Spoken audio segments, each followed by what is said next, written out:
Dan, we were down at Sebring, I think it was, and we did the big brother of this airplane. The big brother, yeah, the J230. That's the one we looked at down there in Florida, and that is one of their biggest sellers. And that's a remake of the four-seater kit that Jabiru Australia has sold for many years. And these folks have sold a few of them too, but they converted that one, since it can't be a four-seater, they made that aft area with its own door into a huge luggage area. Here we've got the J170. Just smaller in every dimension, but still a very capable little airplane with a very good price on it. Uses the smaller engine, and this would be a real good candidate for a flight school, for example, or just somebody who wanted to spend a little less and have a little smaller airplane. Now, how is this coming into the U.S. then, Dan? Well, we're familiar with the Australian kit. It's been around a long time, a lot of them flying, and these fellows have represented that as well. But what they do today is kind of interesting. They bring in that kit, but then they fully assemble it and complete it, paint it, put the engine in, put the instruments in. Basically, it's an American construction starting with an Australian kit.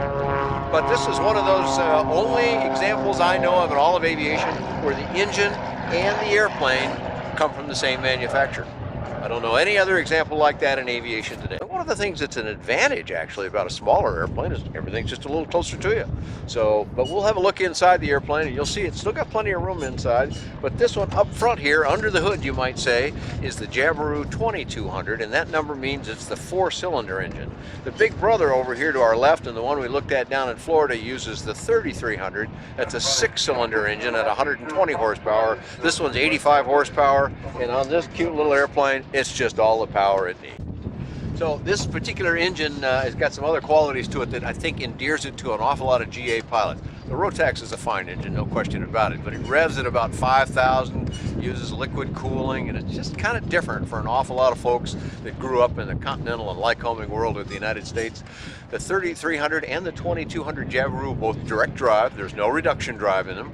There's it's all air cooled, and it runs in the high 2000s to very low 3000 RPM range. So for an awful lot of pilots, it just sounds right. The gauges look right to them, and indeed, they've got thousands of these airplane engines flying. Now, what type of control mechanisms do they use for steering on the ground? Well, this uses a full steerable nose wheel. It does not have toe brakes on it. It uses a single point lever brake, and we'll see inside the cockpit it's got the parking feature that's so common on many of these.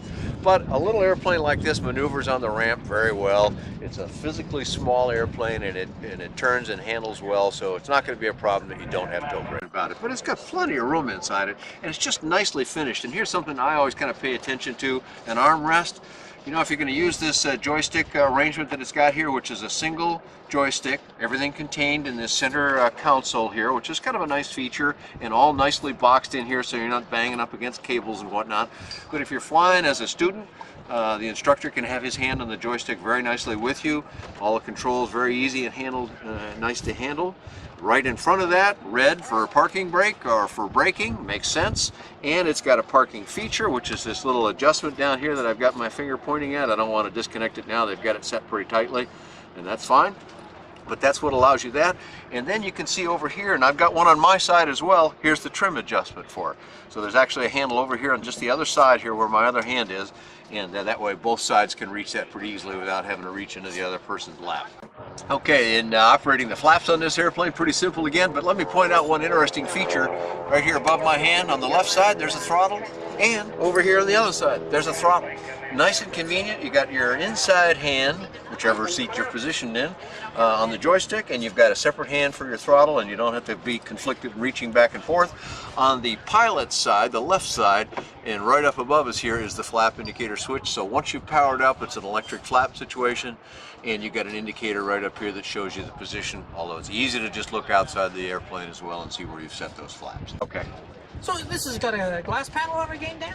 Yeah, this one uses the Grand Rapids technology instrumentation, dual screen arrangement, very similar to the Dynons in some other ways that you can switch things back and forth between the screens.